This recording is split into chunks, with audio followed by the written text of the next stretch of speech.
Chevrolet Cruze 2011 to 2016. To remove the door panel, unscrew one bolt behind the door release handle and a second one under the armrest.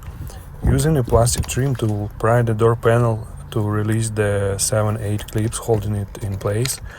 Then lift the panel upward and pull it toward you. Finally, from the back side, disconnect the door release cable and all electrical connectors.